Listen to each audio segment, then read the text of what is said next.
Olive found herself on a seaside pier lined with amusement stalls all covered in flashing lights. Oh, this place looks like fun.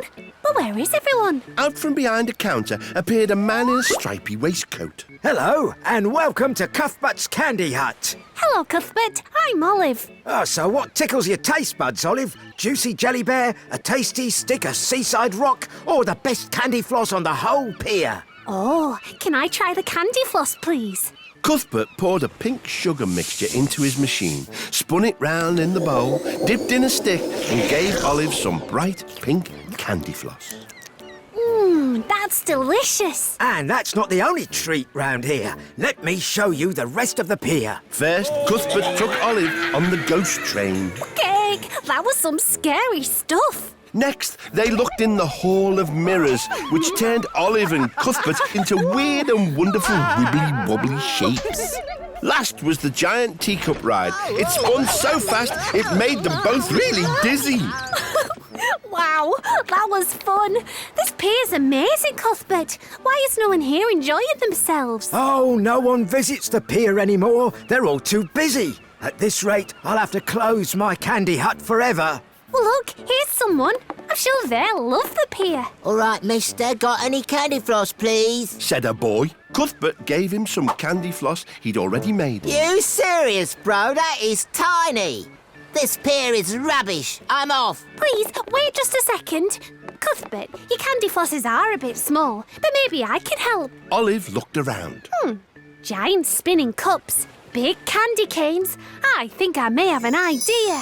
Olive and Cuthbert poured the candy floss mixture into one of the giant cups on the teacup ride. Olive pulled the lever and dipped in a large candy cane to make the biggest candy floss ever. Wow, that's well wicked. Nice one, Olive, bro. Cheers, mister. But no one noticed that Olive had left the ride switched on. Olive, look. Olive turned to see a gigantic ball of candy floss. Cake, it's getting bigger. That is well cool. Suddenly, there was a gust of wind which blew the candy floss out of the teacup and all the way into town. And as it did, it rolled over a policeman. What's all this then? Whoa! He got caught up in the sticky mess. Then it rolled over a lollipop lady. My side means stop! Oh! It also rolled over everyone at the skate park. Dude, no way! Finally, it blew to the top of a skating ramp, stopped, then rolled all the way back down the street to Olive and Cuthbert on the pier. We better unstick everyone, quick. Olive and Cuthbert used the candy canes to hook everyone out. They do all sound angry. But just then, the people noticed all the rides. A teacup ride, a ghost train, a hall of mirrors. Everyone remembered how great the pier was, and they all ran off to have fun, while Cuthbert sold lots and lots of candy floss. Would you like another one, Olive, as a thank you for all your help? I don't know. I think it's time I went to brush my beak after all that sugary candy floss. Oh, yeah. They both laughed, and as they did, Olive realised it was time to go. Typical Olive, daydreaming again. Said her mum. Cake, actually, I helped make the biggest candy floss ball ever. Your head's been in the sun too long, dear. Said Olive's dad. Her little brother laughed. But Olive wasn't listening. She was already dreaming of her next big adventure. Olive found herself in a large, empty kitchen. Hello? Anyone around? Oh, at last, you're my new dinner lady. I'm Margaret. Oh, hello. I'm Olive. Oh, no time to chat. We're 3 dinner ladies short at school today. They're all off. It's just me and you left to serve all the children their lunches. Oh, dear. Well, I'll do my best. Thanks, Olive. Now, I need you to take all the food I've been cooking out of the ovens and put them on display at the service counter, please. Let's go to work. Olive ran about, getting the food to the counter. Nearby, a bald man in a suit was attaching a large "No running" sign to the wall with black sticky tape. No running. When he finished, he marched over to Margaret. Hello, Margaret. I know you're a few dinner ladies short today, but it's important that you serve the children quickly, please, so they're back for lessons by 1 o'clock. Oh, yes, Headmaster, absolutely. Right, Olive, hold on to your hairnet. The hall doors burst open and hordes of children came streaming in. Let me They piled into the lunch line and instantly started yelling their orders. Chips, mushy peas and a cheeseburger, please. Tuna salad with mashed potato. Fresh fruit. Before long, Olive and Margaret were completely overrun with orders. Olive was working so quickly, she started mixing everything up. She served tuna salad inside burger buns and fruit with chips and was spilling things on the floor. Oh, but Cake, I don't know what's going on. Oh, Olive, we're not fast enough. I need 10 arms to serve this many meals. What are we going to do? Olive looked around the kitchen and noticed lots of kitchen utensils hanging on the wall. She also remembered the sticky tape the headmaster was using earlier. Kitchen spoons and ladles, some sticky tape. I think I may have an idea. Hold out your arms, Margaret. I've thought of a way to give you some more arms. Margaret held her arms out. Olive attached spoons to her elbows and knees and a large soup ladle to the top of her head. Now you can serve much faster than before, using every part of your body to scoop and serve. If you attach the rest to me, we'll get through these lunches in no time. They started serving again. They each balanced on one leg while using every part of their body to scoop up the different food orders. The queue was finally moving quickly, 5 minutes, ladies. said the headmaster sternly. Olive and Margaret worked faster and faster. Careful, Olive. It was all going so well, but then Olive stepped back onto some slippery mashed potato. She skidded, went crashing into the food counter, then hurtled into Margaret. Sorry. They landed in a big heap on the floor, and all the food they were serving went flying. Cake. Olive covered her eyes as the food sailed through the air, but the food miraculously landed right onto the students' plates, serving everyone left waiting in the line. Oh, we did it. Oh, and all thanks to your quick thinking, Olive. It wasn't just quick thinking, it was some super quick serving. I think I need a good lie down.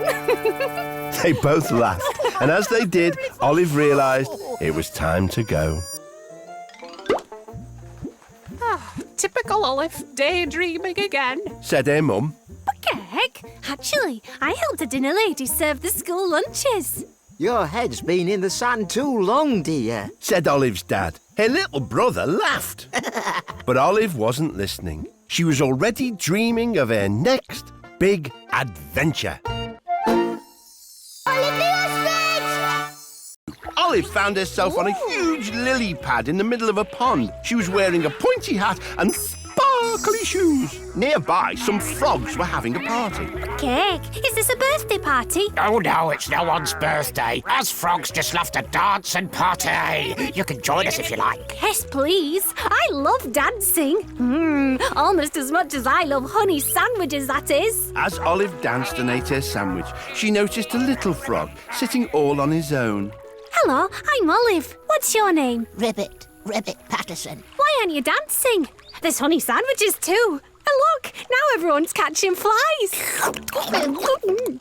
I'm useless at catching flies. The other big frogs always laugh at me when I try. Said Ribbit sadly. Well, I won't laugh at you. I couldn't even catch that fly over there, and it's really close. Ribbit whipped out his tongue, only it was too short and he couldn't reach the fly. Hey, Ribbit, look and learn, sunshine. Called one of the bigger frogs. Olive and Ribbit ducked as the frog's massive tongue flew over their heads, caught the fly, then pulled it back into his mouth. You see, I'll never catch flies like they can. Olive looked over at the party. She spied some party blowers next to a big pot of honey on the table. Party blowers, some honey. I think I may have an idea. Olive dunked the party blower into the pot of sticky honey, then popped it into her beak like a rolled-up tongue. Look, Olive. Ribbit pointed to a fly sitting on a strange-looking plant. With all her might, Olive blew the sticky party blower. Only she missed, and it stuck to the strange plant instead. Let me try, Exclaimed Ribbit. But Olive had used too much honey, and the party blower was now stuck fast to her beak, as well as the plant. It's stuck, it won't come off. Suddenly, the plant began to rise out of the water. Olive, why is the plant moving? It wasn't a plant at all, but a very angry-looking crocodile. It swam off down the pond, dragging Olive with it. Crocodile, it'll eat us all up. Panicked Ribbit. Ribbit knew he had to do something, so he grabbed a spatula from one of the cakes and a party blower that he dipped in honey and waited for the crocodile to swim past him. Just as the crocodile got close, Ribbit blew the party blower as hard as he could and hit the crocodile. Ribbit was yanked off the lily pad and landed right on the crocodile's back. Oh, I've never surfed on a crocodile before. Ribbit used the spatula to unstick Olive's party blower. Oh, I'm free! Jump, Olive. They both leapt to safety, just as the crocodile snapped up behind them.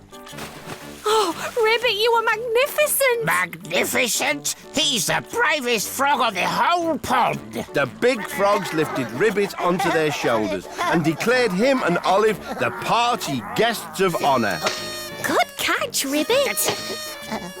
My turn. A little less honey. But Olive missed and caught a cupcake instead. I never did fancy flies much. Cupcakes are far more tasty. They all laughed, and as they did, Olive realised it was time to go. Typical Olive, daydreaming again. Said her mum. Cupcake? Actually, I helped a frog to catch a crocodile. Your head's been in the sand too long, dear. Said Olive's dad. Her little brother laughed.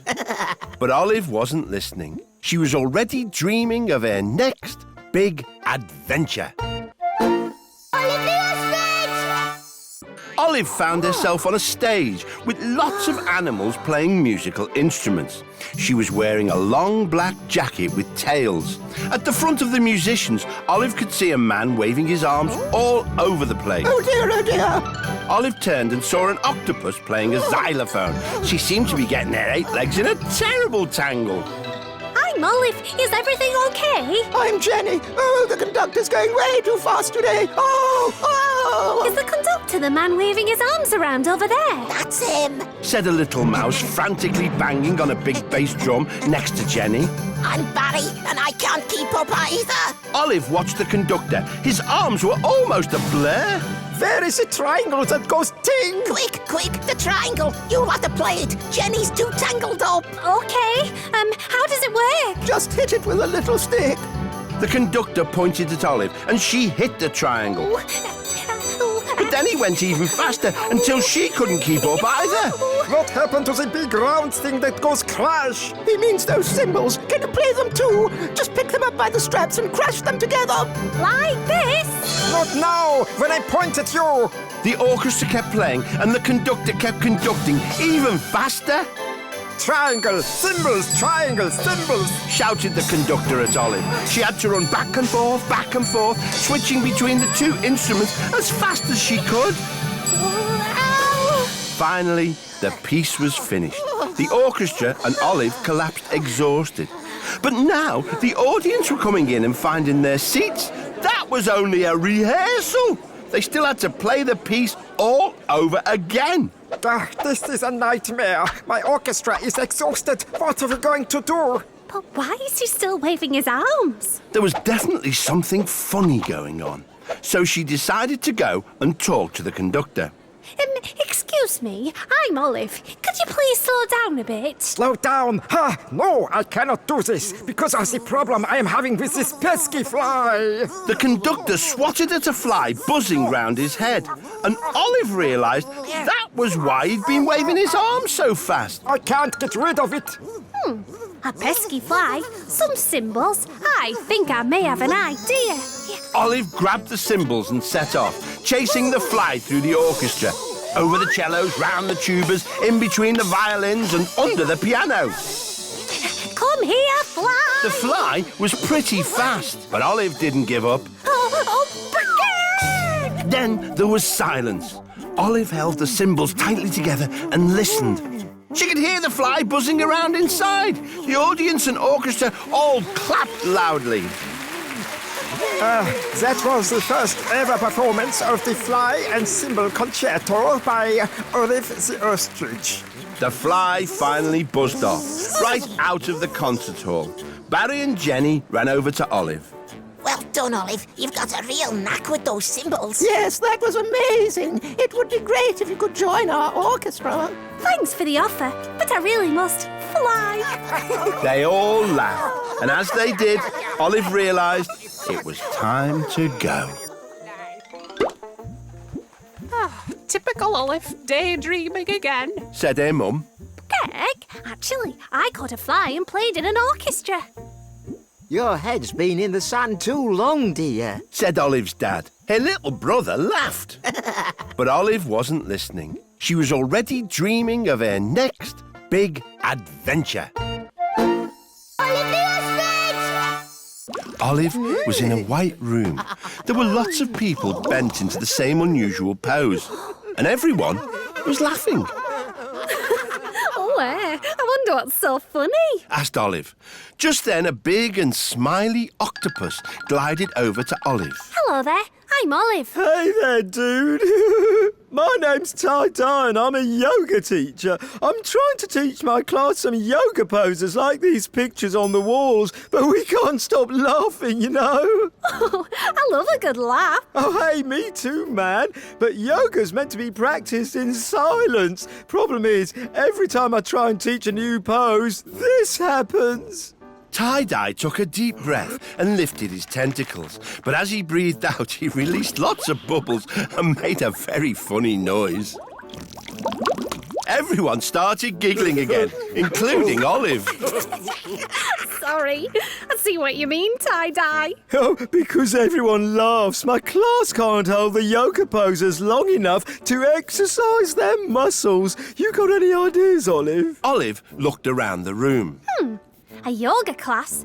Pictures of yoga poses? I think I may have an idea.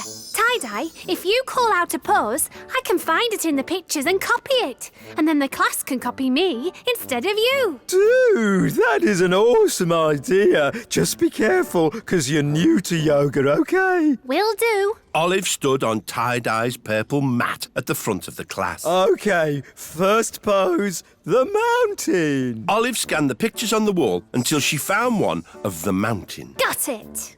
Olive copied the pose as Tie-Dye described it. Stand tall, feet together, arms by your side. Take a deep breath and reach up, high as you can go, dudes. Olive did the pose and everyone copied. It was going very well. And most importantly, everyone was quiet. Good, and relax. Next, the rock and roll pose. Olive found the right picture and copied the pose. Lie on your back, bend your knees and bring them into you and rock forwards, then backwards. Olive rocked forwards and backwards and the class followed. Dudes, you're all doing great. But then Olive rocked a little too much and she couldn't stop rolling.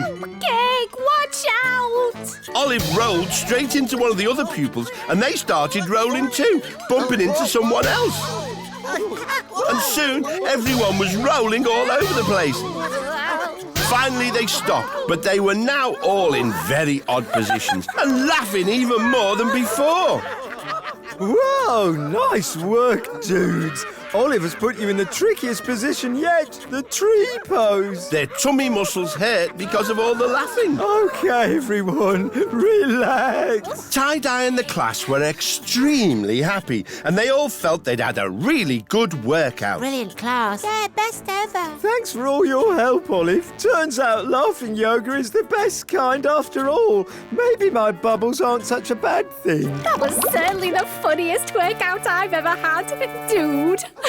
They all laughed, and as they did, Olive realised it was time to go. Typical Olive, daydreaming again. Said her mum. Gig, actually, I helped an octopus teach a laughing yoga class. Your head's been in the sand too long, dear. Said Olive's dad. Her little brother laughed. But Olive wasn't listening. She was already dreaming of her next big adventure.